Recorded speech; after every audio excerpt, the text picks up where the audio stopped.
me llega y por tanto puedo presentar este libro de Rosa Lee Goldberg con una encomiable oportunidad. Me llega y puedo presentarlo justo en un momento en el que, al ser premiada Marina Abramović con el premio Princesa de Asturias, muchos se están preguntando qué es eso de la performance, porque podemos castellanizarlo perfectamente, qué es eso de las artes performánticas, qué es la performance. Los más despistados y los más avezados pueden considerar y preguntarse por el papel que realmente tiene Marina Abramović, que se llama a sí misma, y eso aparece en muchas de sus exposiciones y en muchas publicaciones y en muchos de sus catálogos. Ella se llama a sí misma la abuela de la performance. Pero eso debe entenderse bien, debe entenderse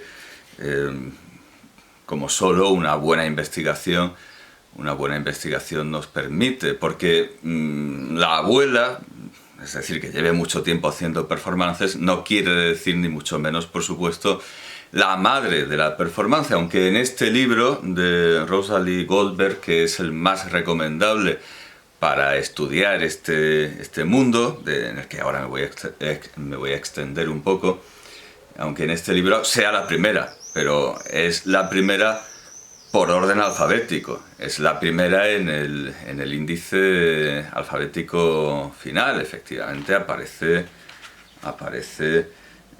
Marina Abramović, pero bueno, sin mover demasiado los ojos, en la misma página aparecen Gabriele D'Annunzio y Salvador Dalí, que son bastante anteriores. Bueno, o sea, aparece en la misma A, en la propia A, aparece Arp, Hans Arp, y otros muchos autores que, bueno, Giacomo Balla, que son evidentemente anteriores. Que sea la abuela, porque ya lleva su tiempo, no quiere decir que sea la madre. Debe entenderse rectamente este parentesco. Es el mejor libro, el mejor manual para introducirse en una disciplina o género que lo más característico que tiene, o lo más llamativo que nos presenta, es que no existe, es que directamente no existe. Performance no es ni un género ni una disciplina, es simplemente una mirada de la crítica que subraya elementos que ya existen en otras artes o en otras disciplinas artísticas. Al igual que Juan Valera se negaba a reconocer la existencia de un género periodístico, de una disciplina periodística, incluso la locura nos ha llevado a abrir facultades de periodismo con el fin fundamental de que sus promotores tuvieran una carrera y un título universitario. Tenemos facultades de periodismo, pero el periodismo en sí no existe y no es ninguna entidad real. Como dice Juan Valera, en el periódico caben todos los géneros literarios con sus subgéneros, con todos los subgéneros que quisiéramos inventarle. Pero no estoy usando el leísmo de Juan Valera, porque hay un objeto directo y un complemento directo que son los subgéneros que quisiéramos inventarle. Juan Valera era leísta, como bien sabemos.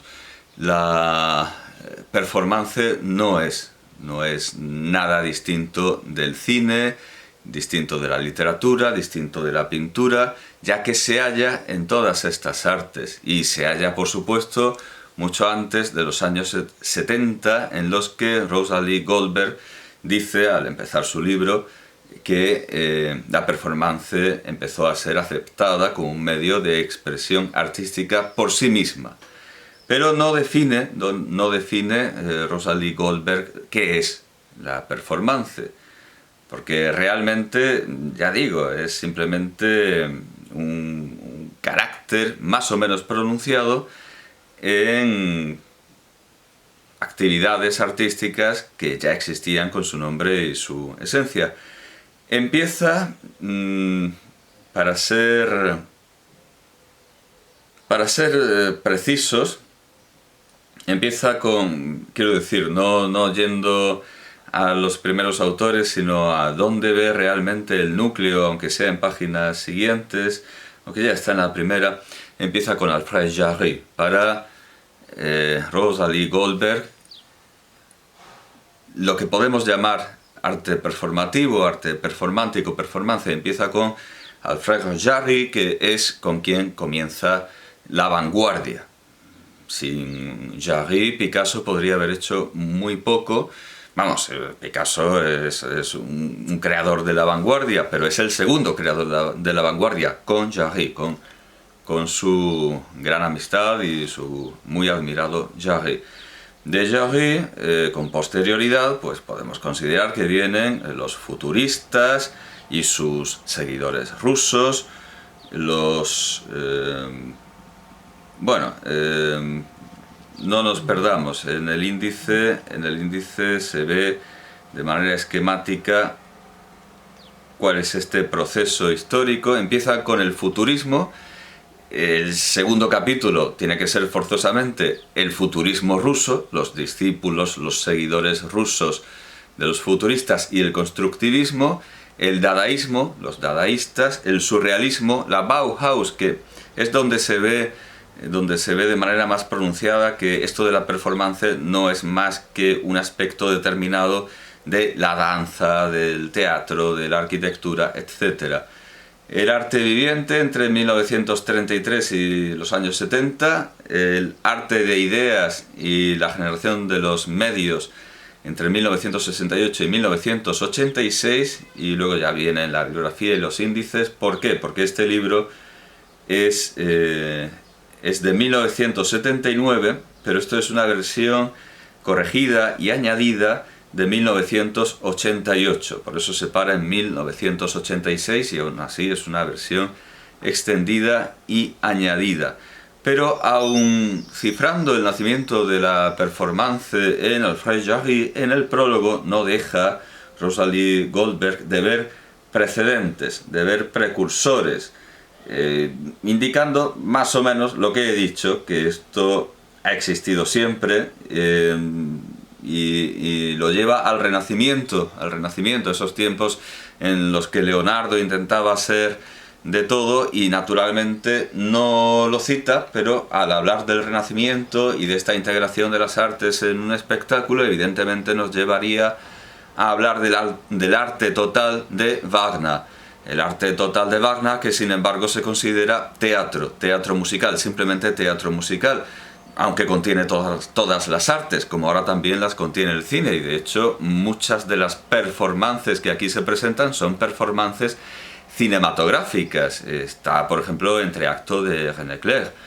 Bueno, pues entre estos precursores renacentistas cita una naumaquia ficticia diseñada por Polidoro da Caravaggio en 1589, la obra Paradiso de Leonardo da Vinci de 1490 o L'Inundazione de 1638 de Bernini. Son obras teatrales o fiestas, pero en todo caso, claro, esto nos lleva a la fiesta. La fiesta es una forma de arte que no estaba catalogada como tal. Las fiestas de Calderón, que incluyen todas las artes, serían precursoras de la performance, pero para nosotros son como la ópera, que es el arte total de Wagner, serían simplemente manifestaciones teatrales. Una condición que podría considerarse en la performance, que es que no se sabe cómo acaba, que hay muchas partes que no están preparadas, no están escritas. Uno cuando entra a ver una performance no sabe cómo va a acabar, hay partes que están improvisadas. Eso ya está en la farsa, en las farsas atelanas y en las primitivas farsas hay muchas partes que están improvisadas y los actores pueden cambiar al final el diseño originario, y también está en la música improvisada, desde la música popular, los cantores que van improvisando tiradas de versos, los payadores, hasta los raperos y entre ellos la música de jazz. Todo eso serían performances también. La performance no es una entidad en sí misma. En el caso de los dadaístas y de los primeros performánticos tenemos un juicio a Maurice Barrès, a quien por cierto confundía en una presentación anterior con Maurras como origen del socialismo nacional o del nacionalsocialismo. Maurras también, ¿verdad? También, pero anterior, por supuesto, el padre del socialismo nacional es Barrès. Y con precisamente por esa traición intelectual que consideran los artistas de vanguardia que les hace Barrès, lo llevan a juicio, lo llevan a un juicio ficticio en el que él es un maniquí, es un muñeco, es un monigote, lo cual nos recuerda, por supuesto, la farsa de Ávila, en la que derrocaron a un muñeco representando a Enrique IV el Impotente al grito de "a tierra puto". Pues es lo mismo, es exactamente lo mismo. La farsa de Ávila es como la llaman los historiadores actuales. Naturalmente en aquel tiempo y para quienes la ejecutaron tenía el valor constitutivo de un derrocamiento real, y era una acción muy seria, no era una farsa, era un ritual de... Bueno, veo que hay un motor que está afuera haciendo su propia performance. Los motores se han incorporado a la música contemporánea, incluso un motor de avión se ha convertido en instrumento musical, así que quizá no está mal, o no me está mal empleado por hablar a estas horas en las que la gente tiene vida y se mueve y actúa y hace sus performances. Como digo, esto que puede considerarse performance en realidad no lo es, participa de ese mismo espíritu constitutivo, un acto performativo en el sentido de la filosofía del lenguaje, de Austen, porque las palabras y las acciones crean una realidad y son performativas, que precisamente es todo lo contrario de lo que se supone que es la performance, porque es todo lo opuesto a lo ritual, es un ritual vacío de sentido, porque el arte, o lo que la crítica, más que el arte, la crítica de arte ha ido ocupando espacios que el ritual y la religión han ido abandonando. Y cosas que antes formaban parte de un ritual, a pesar de ser arte y reconocerse como tales, han ido convirtiéndose en valores en sí mismos. Lo que aquí dice, efectivamente, que en los 70 la performance cobró valor por sí misma, en tanto que podemos decir que antes era parte de un ritual. El teatro griego forma parte de una ceremonia religiosa, y si hay algún fallo tiene que repetirse, porque si no es de mal augurio. Naturalmente, todo el arte sacro forma parte de los rituales, de los diversos rituales de la Iglesia Católica. Lo mismo vemos en los templos hinduistas, en todo lo que sea religión, arte sacra, de todo lo que sea arte religioso, estatuaria, ceremonial, procesiones, música, los órganos, todo eso forma parte del ritual religioso. Igualmente, de esa religión o magia se deriva el poder político y las coronaciones de los reyes, y hay los actos de destronamiento como este en Ávila con un muñeco, son ceremonias y son rituales. Lo que ocurre en los 70 es que esas ceremonias, y de hecho se adopta esa palabra que podría usarse como sinónimo de performance, ceremonia. E igualmente tiene ese valor de que no es performativa. La ceremonia no es la ceremonia artística, la ceremonia pánica en el caso de Arrabal y de sus compañeros. No es performativa, es simplemente arte, aunque bueno, si si se toma en su sentido profundo y está bien hecha, sí que debería considerarse performativa. Es como aquello de lo que el coito de que el coito es pecado. Pues, si está bien hecho.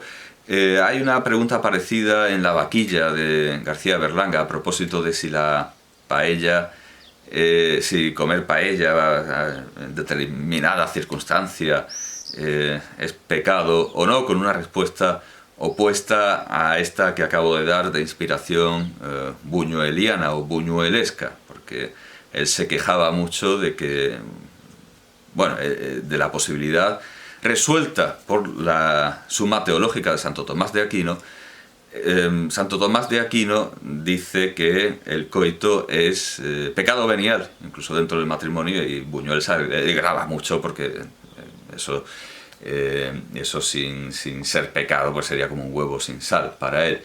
Así que el movimiento Pánico y sus ceremonias entendemos que son performativas si están bien hechas y realmente aportan algo más allá de un placer estético de museo, el museo que mata al templo. Eso es una sentencia que he hallado en don Eugenio de Ochoa, que mala restauración es para un templo el convertirla en museo. Él lo dice a propósito de la crítica literaria. La clave está en la pérdida del valor performativo del ritual y de la ceremonia, porque hasta esos años 70 hemos encontrado hechos que sin duda alguna serían performances o serían consideradas performances, más allá de estas fiestas barrocas que son herederas del teatro clásico grecolatino, que en origen eran rituales religiosos, pero en el siglo XVII igualmente son manifestaciones del poder, porque los reyes están viendo esas ceremonias y todo forma parte de un ceremonial, de un ritual que rodea la figura del monarca, que tiene un prestigio mágico religioso. E indudablemente podemos considerar esas fiestas barrocas en las que están los soberanos, sean quienes sean, prolongación de ese teatro religioso grecolatino.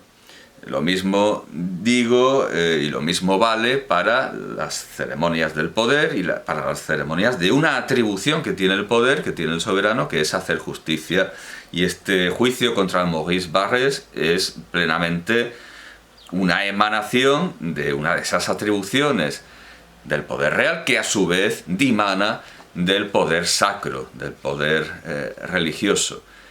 Es solo cuando el valor religioso se pierde cuando podemos hablar de performance. Tenía algunos ejemplos que no vienen aquí, que yo considero, sin embargo, claramente performances previas a la existencia de la performance. Por ejemplo, los dos dibujos gigantes que hizo Hokusai en 1804 y 1817, sus dos grandes imágenes de Daruma, porque él invitó, favoreció, propició que hubiera un gran público viendo ese espectáculo auténtico que era verlo con cubos de tinta y con un pincel gigante, un brochazo gigante, pintar el rostro de Daruma en una superficie gigantesca. Pero claro, la finalidad, el fin de esta ceremonia no era la ceremonia en sí, sino la obra que, en el segundo, no queda ninguna de ellas, pero una subsistió, la segunda, la más grande, subsistió hasta 1945, en que desapareció por el bombardeo de Nagoya. Pero existía la imagen, no era el acto de crearlo, la obra de arte. Aunque esto, sin salir del país del sol naciente y sin salir del universo budista, eso existe en los mandalas, que se hacen y se destruyen. Bueno, y podemos hablar también de las fallas. El acto de creación conlleva la destrucción, por lo tanto, no se persigue la obra, sino que la obra de arte es su creación, su gestación. Por lo tanto, esto ya existían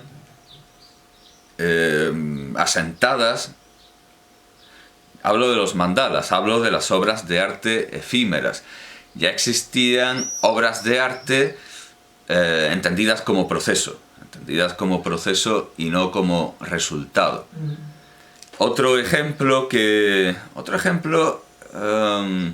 Otros dos ejemplos que me parecían interesantes anotar. Estoy de alguna manera completando este completísimo libro que me revela cosas que yo ignoraba por completo. Me ha presentado a un Buckminster Fuller teatral, participando en representaciones teatrales, pero como digo, más teatrales que performánticas. La mayoría de las cosas que aquí aparecen son muy interesantes, pero ya digo que pertenecen a los dominios de la fotografía, de la danza, del cine, del teatro, etcétera, etcétera. Y solo muy al final tenemos ya, lo veo como una decadencia, performances por performances, pero algunas muy interesantes en lo que tienen de participar en esas otras artes, incluyendo incluso la escultura y la pintura, que son algunas como artes estáticas, aparentemente menos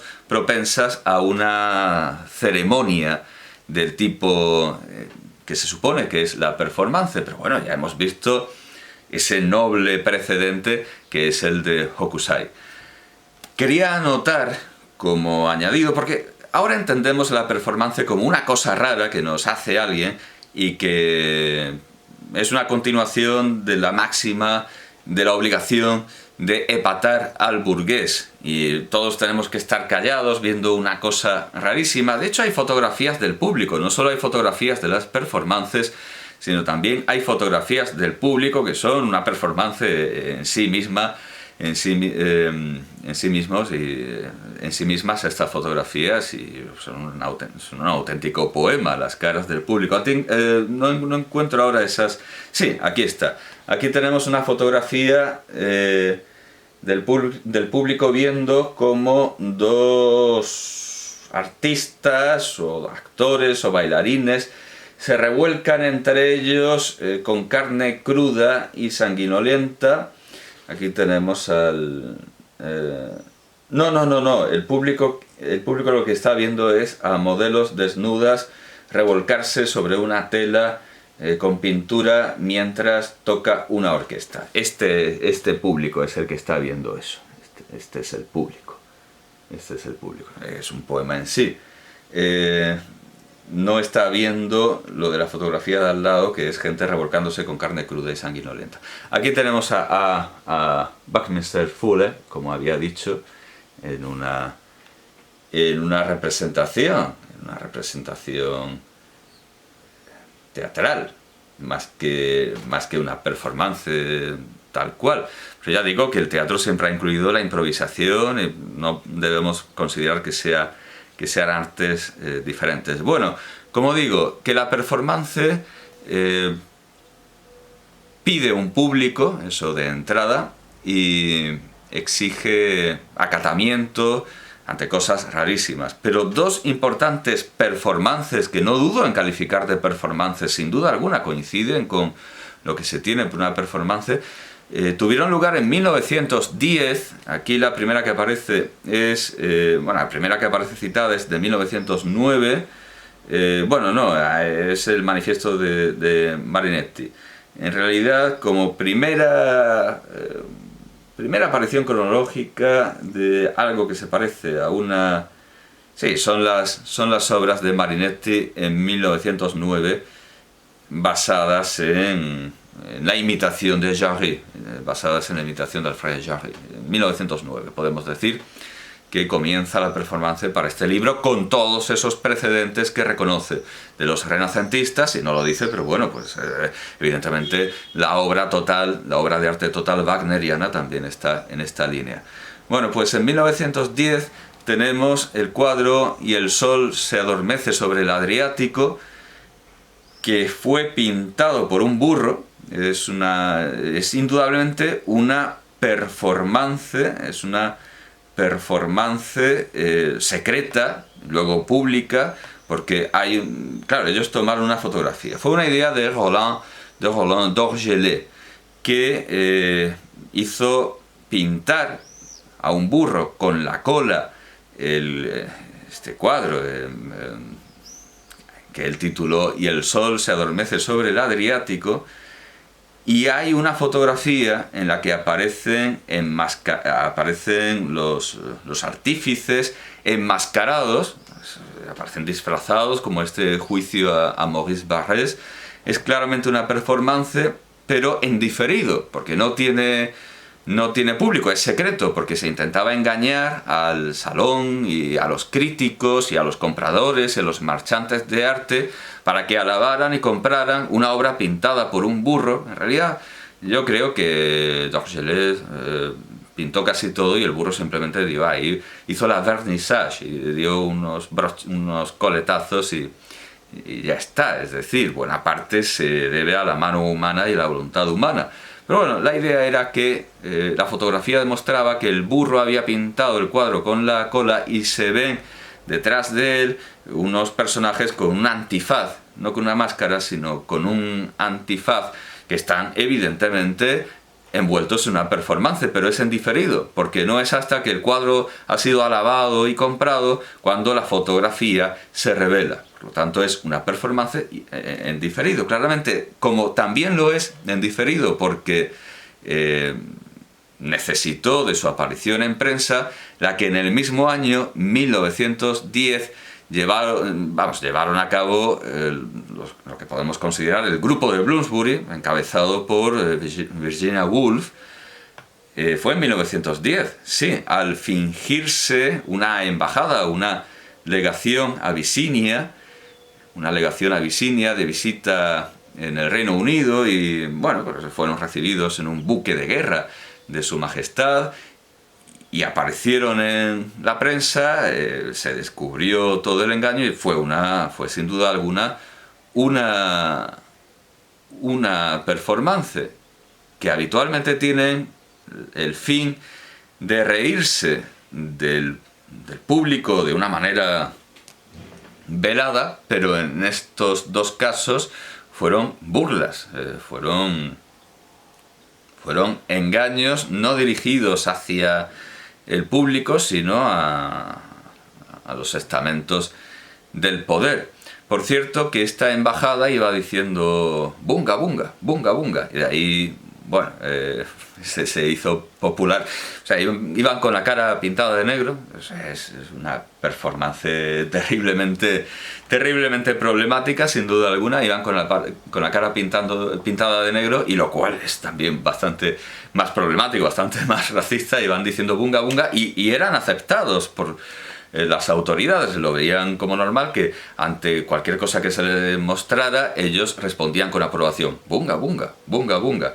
Lo del bunga bunga ha sido más popularizado por Berlusconi en sus fiestas en las que había mucho bunga bunga, y todo viene de un chiste que le contó Gaddafi, en el que unos exploradores son atrapados por una tribu caníbal, una tribu africana caníbal, y así nos vamos a ese mundo del cómic de la Italia fascista y prefascista, ese mundo de grandes calderos y de negros con los labios carnosos que cuecen exploradores. Bueno, eso también está en Hergé. En Hergé también aparece ese recurso cómico tan, sin duda alguna, cuanto menos problemático. Bueno, los exploradores atrapan los caníbales atrapan a estos dos exploradores y les ofrecen la muerte o bunga bunga. Y dice uno de ellos, bueno, pues bunga bunga. Entre la muerte y bunga bunga, sea lo que sea bunga bunga, siempre será mejor el bunga bunga. Y lo viola toda la tribu. Lo dejan reventado, vienen de otras tribus y también lo violan y al final acaba ahí hecho un guiñapo y dice el otro explorador, hombre, pues yo no sé, prefiero la muerte.